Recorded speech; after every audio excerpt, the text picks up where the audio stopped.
Kisah ini berawal dari sebuah kawasan tenang di pinggiran kota Tegal, Jawa Tengah. Di sana berdiri kolam lele raksasa, milik seorang janda kaya dan dermawan bernama Ibu Hajah Eni. Kolam itu menjadi sumber penghidupan banyak warga, hingga suatu pagi, bau busuk yang menyengat mulai keluar dari dalam air. Awalnya diduga bangkai ikan, namun ketika kolam dikeringkan, semua orang membeku. 50 mayat wanita ditemukan di dasar kolam. Sebagian masih mengenakan pakaian utuh, sebagian sudah hancur menyatu dengan lumpur. Penyelidikan menguak hal-hal tak masuk akal. CCTV selalu mati di malam hari. Penjaga kolam Paidi menghilang. Dan Ibu Hajah Eni tiba-tiba jatuh sakit begitu kasus mencuat. Ketika catatan-catatan tua dan bukti-bukti ganjil ditemukan, terungkap fakta mengejutkan. Kolam itu bukan sekadar tempat budidaya ikan. Subuh di pinggiran kota Tegal biasanya tenang. Suara azan dari surau kecil di ujung jalan berpadu dengan derik jangkrik dan percikan air dari kolam lele milik Ibu Hajah Eni, perempuan berusia hampir 60 yang dikenal kaya, dermawan, dan rajin beramal. Kolam itu luasnya hampir satu lapangan bola, airnya keruh kehitaman, dan di bawah permukaannya ribuan lele berenang tak henti. Selama bertahun-tahun, kolam itu menjadi kebanggaan warga. Setiap panen, truk-truk pengangkut datang dari luar kota, Brebes, Pemalang, bahkan Cirebon, untuk membeli hasil ternak lele dari sana. Tak ada yang menyangka, dari kolam yang jadi sumber rezeki itu, nantinya akan muncul bau kematian yang mengguncang seluruh Tegal. Hari itu, Selasa, 14 Oktober 2003, udara terasa lembab dan berat. Seorang ibu rumah tangga bernama Bu Rina yang tinggal di seberang kolam terbangun karena mencium bau busuk menusuk hidung. Awalnya ia pikir ada tikus mati di dapur. Namun semakin lama aromanya makin kuat. Perpaduan antara amis darah dan daging membusuk. "Pak, tolong lihat keluar deh. Ini baunya kok aneh banget," katanya membangunkan suaminya. Ketika mereka membuka jendela, udara segar pagi justru membuat bau itu makin terasa. Dari arah kolam Hajah Eni, kabut tipis menyelimuti permukaan air. Dan di tengah kabut itu, tampak seperti ada warna kemerahan samar yang memantul dari bawah air. Suaminya menelan ludah, lalu bergumam pelan, paling cuma bangkai lele besar. Nanti juga hilang sendiri." Namun bau itu tak hilang, justru semakin parah. Dalam 2 hari berikutnya, keluhan datang dari banyak rumah. Orang-orang yang tinggal di RT 04 dan RT 05 mulai merasa pusing dan mual setiap sore. Pedagang makanan yang berjualan di dekat kolam mulai sepi karena pelanggan tak tahan dengan bau amis yang menyengat. Ketua RT sempat datang menemui Ibu Hajah Eni. Perempuan itu, dengan jilbab rapi dan senyum sopan seperti biasa, hanya menjawab tenang. "Lelenya memang baru dikasih pakan dari sisa jeroan pasar, Pak. Kalau agak bau, ya wajar. Nanti juga hilang kok." Tapi warga tetap curiga, karena bau itu bukan bau ikan, melainkan seperti bau mayat manusia. Beberapa malam, suara aneh juga terdengar, seperti suara orang menjerit pelan dari arah kolam. Kayak orang nangis, tapi tenggelam air, kata Darto, tukang becak yang sering lewat dini hari. "Aku dengar sendiri dari bawah pohon bambu." Suaranya perempuan. Pada hari Jumat pagi, seorang pemuda bernama Tony yang bekerja membantu memberi makan lele, menemukan sesuatu yang membuatnya gemetar. Saat ia menaburkan pakan di sisi barat kolam, arus air membawa sesuatu ke tepi. Rambut panjang hitam terurai melilit di jaring pakan. Tony awalnya mengira itu rambut dari boneka atau wig, tapi ketika ditarik, di ujungnya menempel kulit kepala tipis yang sudah membusuk. Ia langsung muntah di tempat. "Bu Hajah, Bu Hajah, ini apa, Bu?" "Ini rambut orang." Ibu Hajah keluar tergesa, tapi wajahnya tetap datar. Ia hanya memeriksa sebentar, lalu menendang rambut itu ke air. "Sudah, buang saja, jangan heboh. Nanti orang kampung ribut." Sejak saat itu, Tony tak pernah kembali bekerja. Ia pergi ke rumah saudaranya di Brebes dan tak pernah mau bicara soal kolam itu lagi. Malam berikutnya, bau itu berubah jadi lebih tajam. Angin membawa aroma seperti darah basah dan tanah lembab. Di dalam rumah, warga terpaksa menutup jendela dan membakar dupa agar bisa tidur. Namun beberapa warga yang nekat keluar malam mengaku melihat sesuatu di permukaan air. Sosok perempuan berambut panjang berdiri diam di tengah kolam, separuh tubuhnya tenggelam. Wajahnya tak terlihat, tapi suaranya terdengar seperti berbisik dari jauh. Tolong. Keesokan harinya, warga menemukan seekor lele raksasa mengambang, mati di permukaan. Panjangnya hampir 1 meter, perutnya robek, dan di dalamnya ada potongan kain putih seperti dari mukena atau kafan. Ketika kabar itu menyebar, bau busuk tiba-tiba berhenti selama 1 hari penuh, seolah ada sesuatu yang menunggu untuk ditemukan. Dan pada hari ketiga, saat air mulai keruh kembali, bau itu datang lagi. Kali ini lebih kuat, lebih menusuk, dan tak bisa dijelaskan. Beberapa warga mulai berbisik-bisik, jangan-jangan ada yang ditanam di bawah kolam itu. Dan dari situlah semuanya mulai terungkap. Setelah bau busuk itu mulai menjadi bahan pembicaraan di seluruh kampung, semua orang menoleh ke satu nama. Paidi, penjaga kolam lele milik Ibu Hajah ini. Ia bukan orang asli Tegal. Katanya dulu ia datang dari daerah Purworejo, membawa 1 tas kecil dan selembar surat rekomendasi dari kerabat, jauh Hajah Eni. Sejak itu, Paidi menetap di gubuk kecil di sisi barat kolam, tak pernah terlihat jauh dari tempat itu. Warga jarang berinteraksi dengannya. Ia selalu lepas di semalam hari dan lebih suka diam. Tapi satu hal yang orang ingat matanya, tatapan Paidi dalam dan kosong seperti orang yang sudah lama tidak tidur. Gubuk tempat Paidi tinggal sederhana, hanya berdinding bambu dan beratap seng berkarat. Dari luar gubuk itu tampak seperti pondok biasa. Tapi kalau dilihat lebih dekat, di depan pintunya ada sesuatu yang aneh.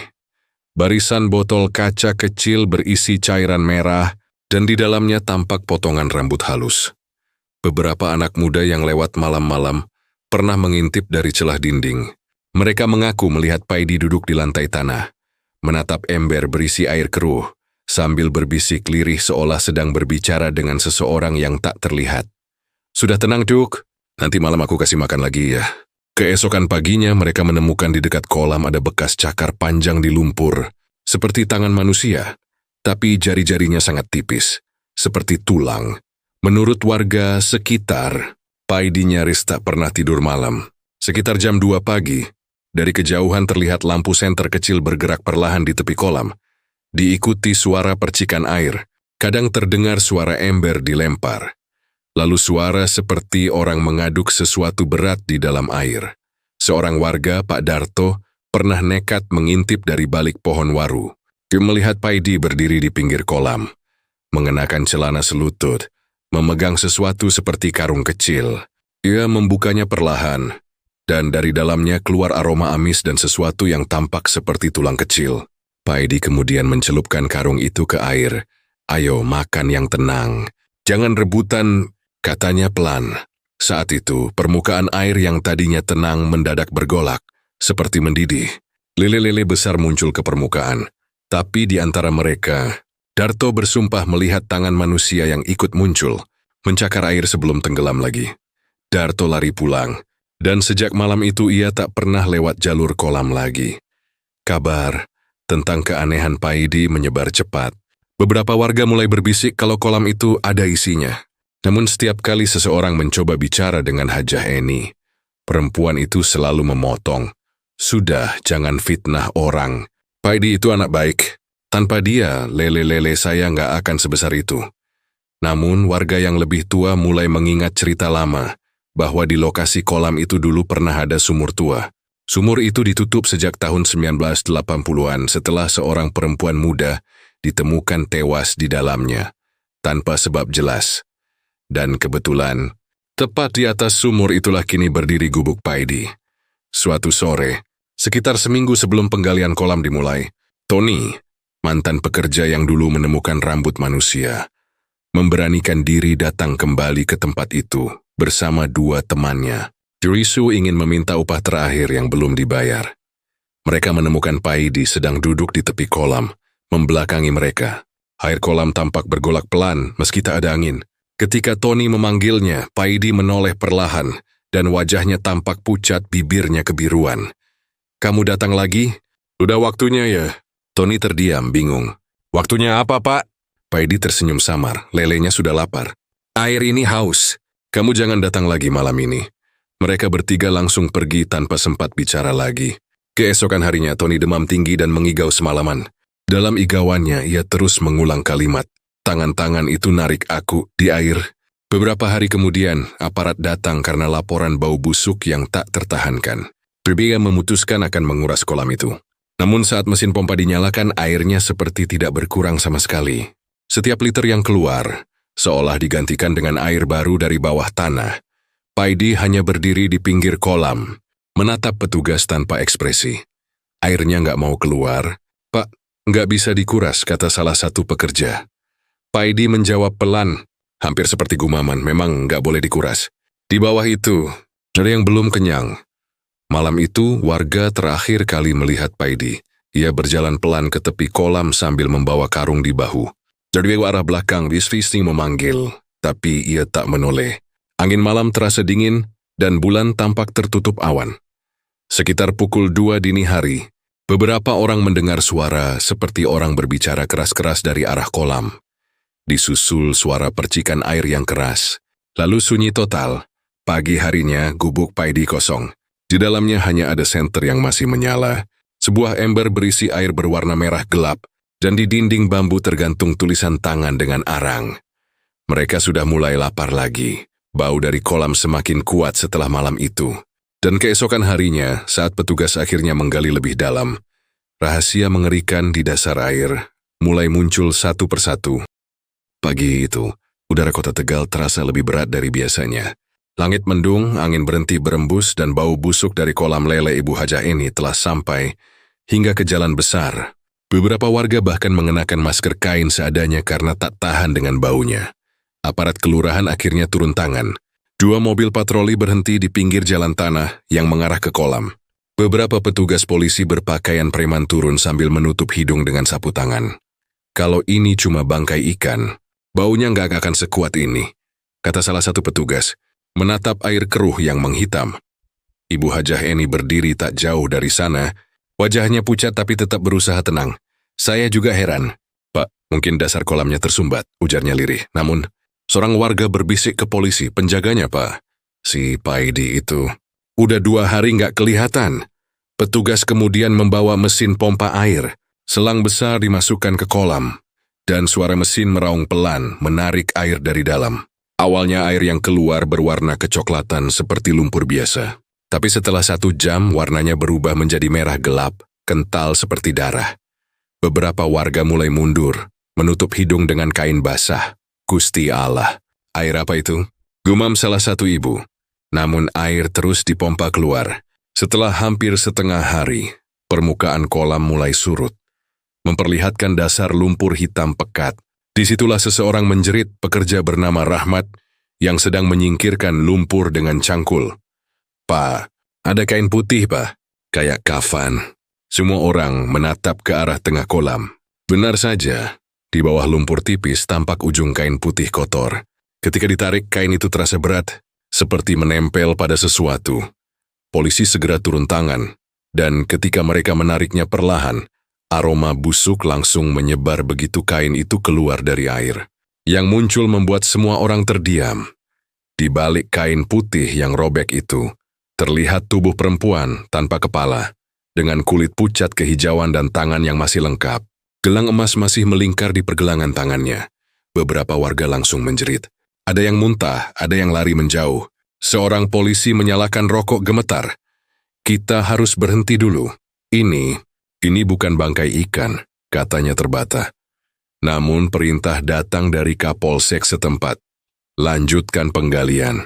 Pastikan dasar kolam diperiksa semua." Selama 2 jam berikutnya, pekerja dan petugas terus menggali. Dan satu demi satu jasad wanita lain mulai muncul. Ada yang masih utuh, ada yang tinggal separuh tubuh, ada pula yang tinggal tulang belulang dengan kain putih kusut di sekitarnya. Saat jumlahnya mencapai 5, Ibu Hajah Eni pingsan di tempat berita itu menyebar secepat angin. Sore itu puluhan warga berkumpul di pinggir kolam. Ada yang berdoa, ada yang hanya berdiri terpaku. Wajah mereka campuran antara takut dan tidak percaya. Seorang wartawan lokal dari surat kabar radar Tegal datang membawa kamera, tapi polisi melarangnya mengambil gambar. Tunggu hasil forensik, jangan bikin kepanikan, kata salah satu petugas dengan nada keras. Namun beberapa foto sempat beredar di malam harinya. Foto yang menampilkan potongan kain kafan di lumpur dan bayangan samar tangan manusia yang mencuat dari dasar air. Foto-foto itu menjadi viral di Tegal dan sekitarnya dalam waktu kurang dari sehari. Hari kedua penggalian, petugas membawa tim dari kepolisian kota. Kolam itu dipasangi garis kuning dan dijaga ketat. Ketika lumpur dikeduk lebih dalam, mayat ke-12 ditemukan dalam posisi aneh, seolah sedang berpelukan dengan tubuh lain di bawahnya. Lalu ke-20, ke-30, sampai akhirnya pada hari ke-4, jumlah keseluruhan mencapai 50 jasad wanita. Beberapa di antaranya masih mengenakan pakaian utuh, daster, kebaya, hingga mukena lusuh. Ada pula yang mengenakan perhiasan emas. Ada yang masih berambut panjang meski setengah membusuk. Polisi menghitung satu persatu. Tapi yang membuat mereka heran, tak satu pun warga kota Tegal yang melapor kehilangan anggota keluarga. Selain mayat, di dasar kolam ditemukan pula beberapa benda aneh, botol kaca kecil berisi rambut dan cairan, merah batu hitam berbentuk kepala ikan, sisa-sisa kain berwarna, kuning dengan tulisan Arab yang nyaris, terhapus dan sebuah ember logam berkarat dengan bekas, sidik jari Paidi di gagangnya petugas. Juga menemukan papan kayu lapuk di dasar kolam. Setelah dibersihkan, di permukaannya terukir tulisan pudar, "Air ini jangan dikeringkan. Yang tertidur akan bangun." Saat dibawa ke kantor polisi untuk dimintai keterangan, Ibu Hajah Eni hanya menangis. "Saya nggak tahu apa-apa, Pak. Saya cuma pelihara lele. Semua diurus sama Paidi." Namun penyidik curiga, terutama setelah menemukan bahwa setiap kali hasil panen lelenya besar, Ibu Hajah selalu mengadakan syukuran malam Jumat dengan membawa sesajen ke tepi kolam. "Itu cuma tradisi orang tua, Pak, buat tolak bala," jawabnya gemetar. Namun, dari wajahnya yang pucat dan tangan yang terus bergetar, tampak jelas bahwa ada sesuatu yang disembunyikan. Menjelang malam, setelah seluruh jasad diangkat dan dibawa ke RSUD Kardinah untuk diidentifikasi, polisi menutup kolam itu dengan garis kuning rapat-rapat. Warga dilarang mendekat, namun mereka tetap berdiri di kejauhan, menatap air yang kini tinggal separuh. Dari kejauhan, seseorang bersumpah melihat gelembung besar muncul dari dasar kolam, lalu perlahan pecah dengan suara lirih, seperti desahan panjang. Salah satu petugas forensik yang masih di lokasi menatap air itu dan berbisik, kayak ada yang bernapas di bawah. Dan malam itu, sebelum semua pulang, seekor lele hitam besar muncul ke permukaan air. Matanya terbuka, tapi bukan seperti ikan biasa. Di bola matanya yang keruh, tampak bayangan wajah perempuan yang menatap balik dari dalam air. Rumah sakit penuh sesak malam itu. Tubuh-tubuh wanita yang ditemukan dari kolam lele Ibu Hajah Eni berjejer dalam kantong jenazah, memenuhi ruang forensik RSUD Kardinah, Tegal. Petugas forensik bekerja tanpa henti. Bau formalin bercampur dengan bau busuk yang masih menempel dari lumpur. Namun, dari 50 mayat yang ditemukan, hanya 7 yang berhasil diidentifikasi melalui sidik jari dan catatan kepolisian. Tengbibati simeto suang bingung. Ketujuhnya bukan warga Tegal. Beberapa berasal dari Pemalang, Kebumen, bahkan Cianjur. Tak ada hubungan satu sama lain. Tak ada catatan bahwa mereka pernah mengunjungi Tegal sebelumnya. Sore harinya, polisi yang memeriksa gubuk Paidi menemukan sesuatu yang kemudian membuat arah penyelidikan berubah total.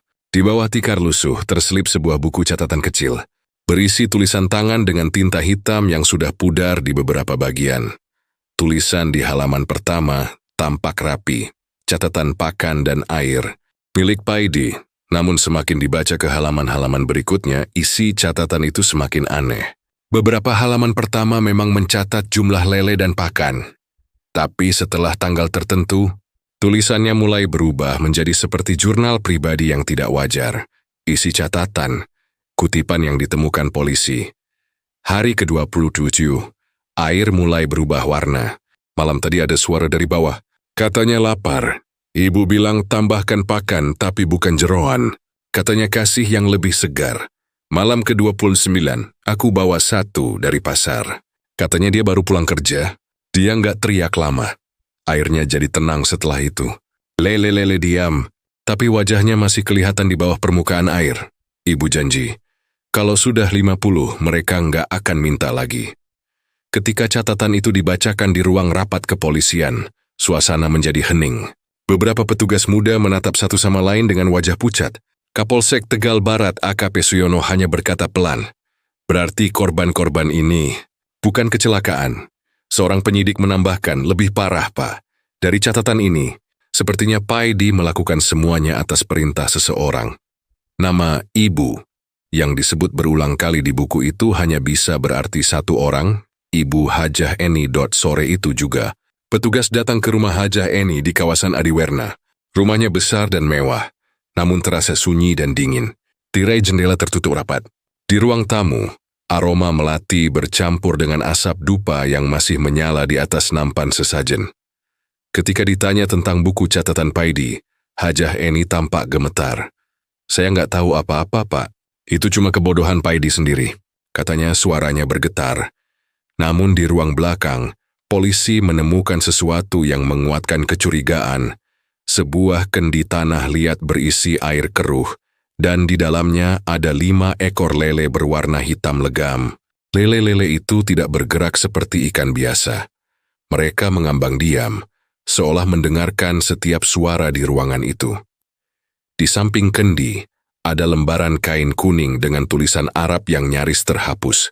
Ahli bahasa yang memeriksa kemudian menyebut itu sebagai doa penutup tumbal air, doa yang sering digunakan dalam ritual pesugihan kuno Jawa. Beberapa warga tua kemudian dimintai keterangan. Salah satunya Mbah Rati yang dulu menjadi pembantu di rumah Hajah Eni. Suaranya pelan, tapi setiap kalimatnya membuat bulu kuduk berdiri. "Saya sering lihat Bu Hajah bawa bunga dan dupa ke kolam tiap malam Jumat Kliwon. Katanya buat sedekah air. Tapi lama-lama ada suara dari air kayak orang nyanyi pelan. Suara perempuan banyak banget. Dulu, waktu suaminya Bu Hajah meninggal tenggelam di sumur, dia bilang, 'Air minta ganti.' Setelah itu dia bangun kolam di atasnya." Mbah Rati berhenti bicara sejenak, matanya menatap kosong ke meja. "Kolam itu bukan buat ternak lele. Nah, kolam itu buat ngasih makan sesuatu yang haus di bawah tanah." Tim penyelidik kemudian memeriksa dasar kolam dengan alat georadar. Hasilnya membuat semua orang di ruangan terdiam. Di bawah lapisan lumpur dan beton kolam, terdapat rongga besar seperti gua alami. Kedalamannya hampir 6 meter dan penuh dengan air hitam. Dari hasil laboratorium, air itu mengandung kadar hemoglobin tinggi. Indikasi kuat adanya campuran darah manusia di dalamnya. "Seharusnya air seperti ini nggak ada di area dataran rendah seperti Tegal," ujar salah satu teknisi. "Kalau ada rongga di bawahnya, berarti kolam itu dibangun di atas bekas lubang alam atau sumur tua." Dari pemeriksaan catatan terakhir Paidi, di halaman paling belakang ada tulisan dengan huruf besar dan goresan kasar, seperti ditulis dengan tergesa, 50 sudah cukup, jangan gali. Kalau airnya kering mereka naik. Dan di bawahnya ada bekas sidik jari, bukan satu tapi banyak. Ketika diuji di laboratorium, sebagian sidik jari tidak cocok dengan manusia hidup. Malam setelah penemuan buku itu, seorang petugas yang berjaga di TKP mengaku mendengar suara dari arah kolam yang sudah dikeringkan. Suara seperti bisikan lembut, diikuti percikan air padahal kolam itu sudah kering total. "Sudah cukup, jangan gali lagi." Keesokan paginya, lumpur di dasar kolam tiba-tiba bergolak tanpa sebab. Beberapa saksi mata melihat gelembung besar pecah di tengahnya, disertai semburan udara dingin berbau amis yang membuat semua orang lari menjauh.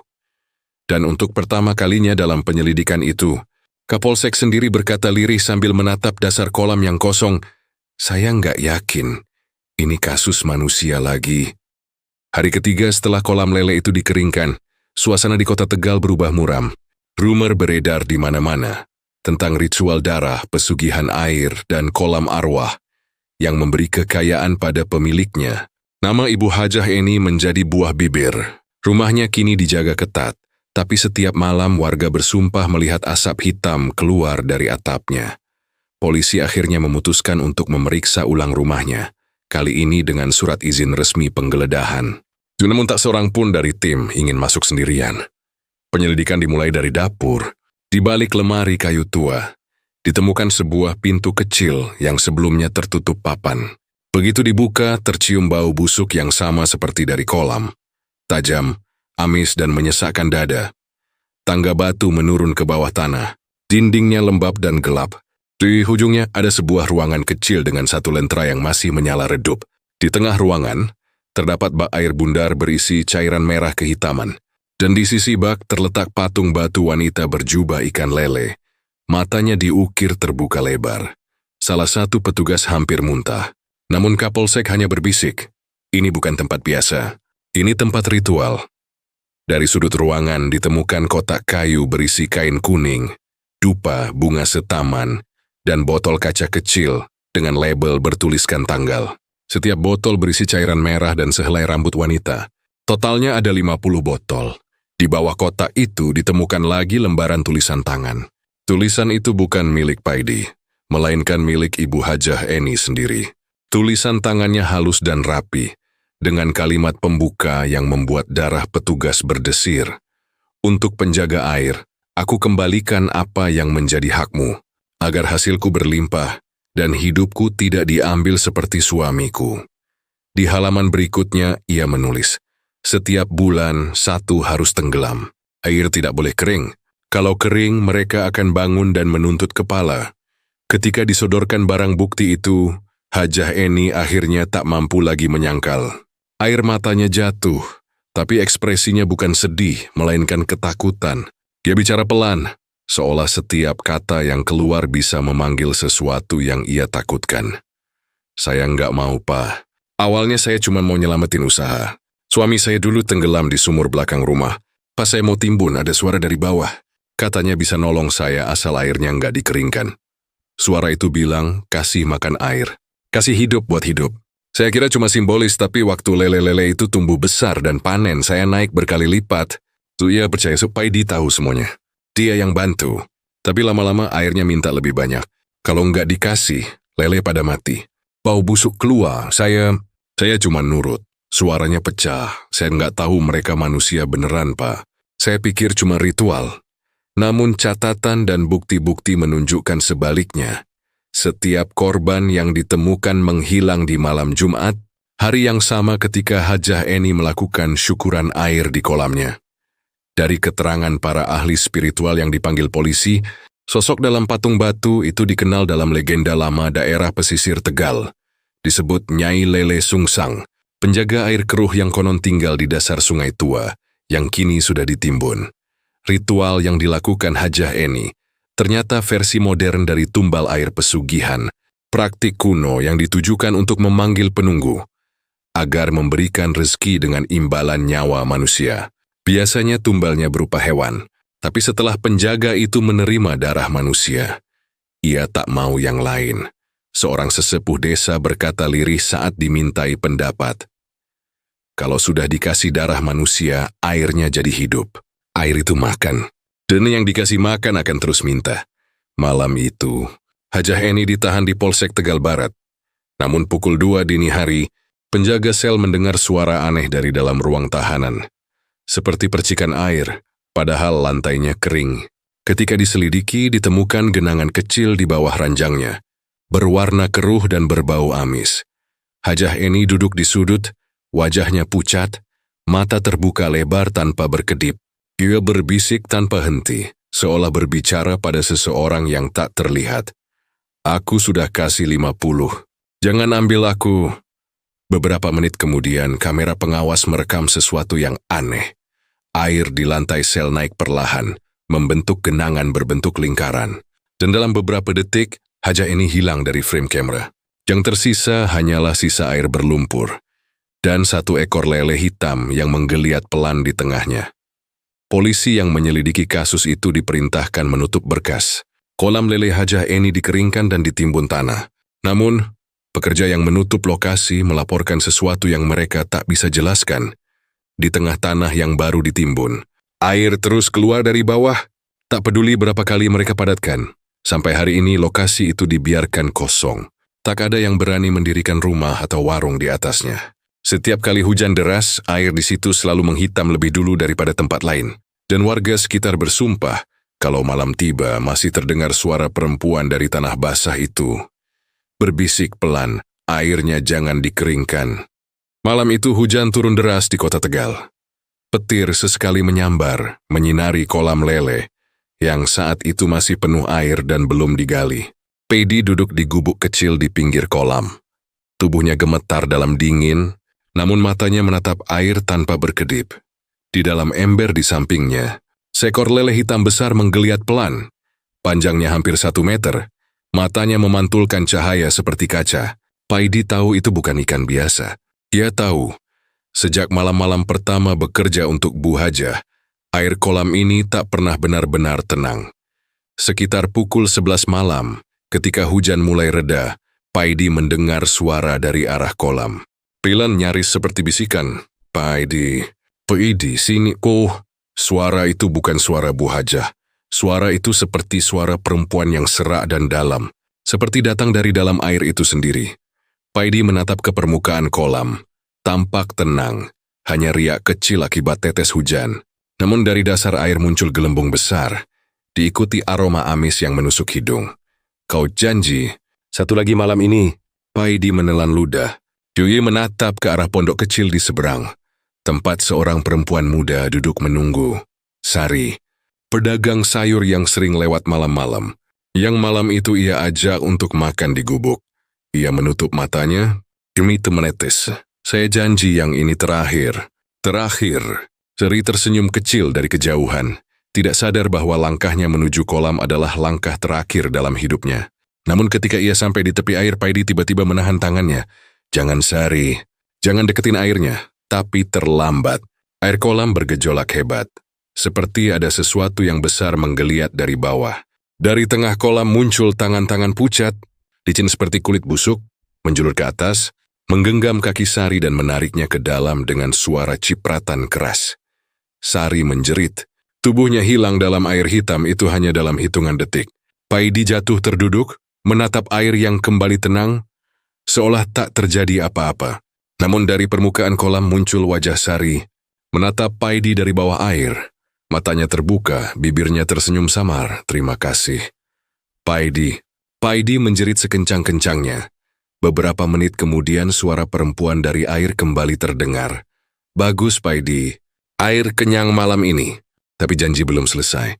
50 baru tenang. Paidi membanting ember di sampingnya. Cukup, aku nggak kuat lagi. Kau janji cuma 7. 7 aja. Air kolam mendidih, buih hitam bermunculan. Lalu perlahan membentuk sosok wanita setengah tubuh. Bagian bawahnya berupa ekor ikan lele yang licin. Bagian atasnya wanita pucat dengan rambut panjang menutupi wajah. Ia tersenyum menampakkan gigi hitam runcing. Air tak pernah kenyang, Paidi.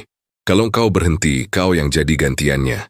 Paidi berlari ke gubuk, mengambil obor dan melemparkannya ke kolam. Api menyambar, air mendesis keras.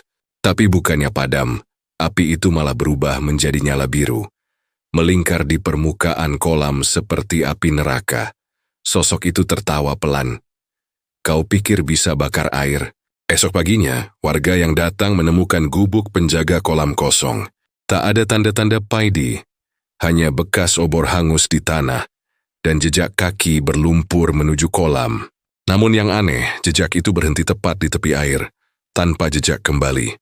Polisi menemukan sandal Paidi terapung di permukaan air. Dan dari bawah kolam muncul perlahan gelembung besar. Diikuti selembar topi anyaman yang biasa ia pakai. Hanyut pelan ke pinggir. Ibu Hajah datang beberapa jam kemudian. Dia menatap air yang tenang. Lalu berbisik lirih sambil menutup mata. Air sudah ambil dia. Sekarang tenang. Kolam itu tampak biasa, tapi ikan-ikan lelenya tumbuh 2 kali lebih besar dari sebelumnya. Warga mulai ramai membeli hasil panennya, dan keuntungan Hajah Eni melonjak. Namun setiap kali Hajah memanggil nama Paidi, Suara dari air selalu menjawab, "Saya di sini, Bu." Kadang, kalau malam tiba dan bulan purnama memantul di permukaan air, bayangan Paidi terlihat berdiri di tengah kolam, memegang ember, tersenyum samar, dengan kulit keabu-abuan dan mata hitam polos seperti ikan. Beberapa minggu setelah penemuan mayat di kolam itu, petugas forensik menemukan sidik jari Paidi di sebagian besar tubuh korban. Namun analisis DNA terakhir memberikan hasil yang membuat mereka bingung. Sidik jari itu tidak cocok dengan DNA Paidi yang tercatat di data penduduk. Seolah-olah, Paidi yang terakhir kali terlihat hidup bukan lagi manusia sepenuhnya. Dan sejak saat itu, setiap musim hujan, kolam itu kembali mengeluarkan bau busuk yang sama. Airnya berubah gelap, dan orang-orang yang lewat sering mendengar suara samar dari balik kabut tipis di atas air. "Saya Paidi, tolong. Jangan kasih makan lagi." Sudah hampir 3 bulan sejak kasus kolam lele Hajah Eni menutup berita di Tegal. Garis polisi sudah dilepas, tanah di bekas kolam itu ditimbun dan ditanami rumput. Orang-orang mencoba melupakan, tapi bau lumpur amis kadang masih tercium setiap kali hujan turun.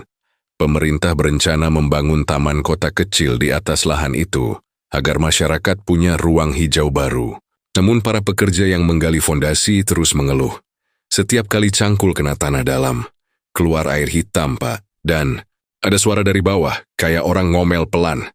Awalnya dianggap halusinasi, tapi malam hari, para satpam yang berjaga mulai melapor hal yang sama. Ada suara dari tanah, seperti gendangan air di dalam rongga besar, lalu diikuti nyanyian lirih perempuan. Tepat 2 minggu setelah proyek taman dimulai, warga di sekitar lokasi kembali digegerkan. Seorang pekerja hilang tanpa jejak. Namanya Warto, tukang gali sumur yang terkenal ulet dan pemberani. Rekannya bersumpah melihatnya terakhir kali turun ke lubang galian untuk memasang pipa air, tapi tak pernah naik lagi. Ketika tim SAR turun mencari, mereka menemukan air hitam menggenang di dasar lubang. Meskipun sebelumnya tanah di situ kering, tak ada mayat, tak ada jejak, namun di dinding tanah tertinggal bekas goresan tangan manusia, panjang, dalam, dan berderet ke bawah. Salah satu anggota tim SAR kemudian jatuh sakit. Ia demam tinggi dan terus bergumam dalam tidur. Banyak perempuan di bawah, mereka nggak bisa keluar. Di tengah penyelidikan baru itu, muncul kabar tak masuk akal. Seorang warga di daerah Adiwerna mengaku melihat Hajah Eni di pasar subuh, mengenakan jilbab hitam dan membawa ember kecil berisi lele hidup. Ia berdiri di depan kios ikan, tersenyum pada pedagang, lalu berkata pelan, "Airnya minta makan lagi." Ketika pedagang menatap ke arah lain sejenak, Hajah Eni sudah lenyap. Namun di tempatnya berdiri, lantai basah oleh air lumpur hitam. CCTV pasar merekam sosok samar berkerudung, berjalan tanpa bayangan, menembus genangan air dan menghilang begitu saja. Setelah kejadian itu, Tegal berubah. Warga mulai takut keluar malam.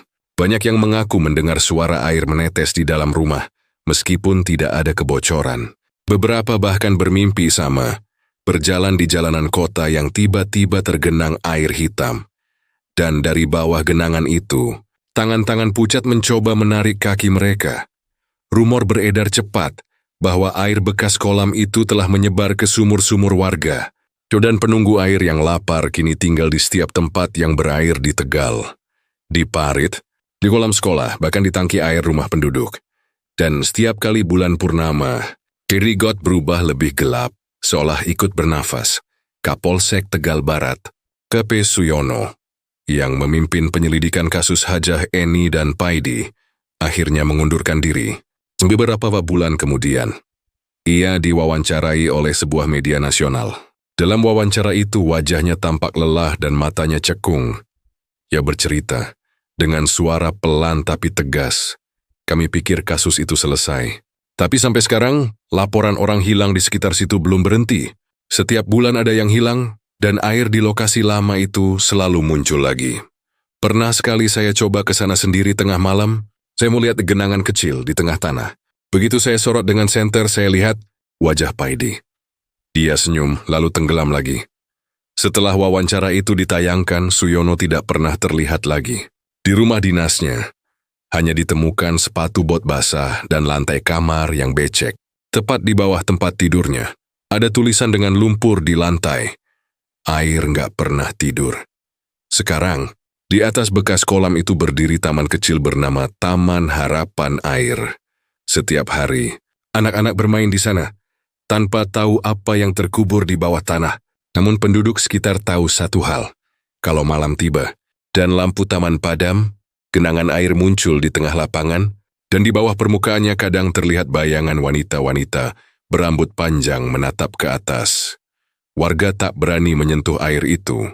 Mereka hanya berbisik satu kalimat yang turun dari mulut ke mulut sejak tragedi itu terjadi. Kalau air mulai berbau, jangan coba-coba dikeringkan. Dan malam di kota Tegal pun tak pernah benar-benar tenang. Karena di setiap tetes hujan yang jatuh, ada sesuatu yang masih bangun di bawah tanah.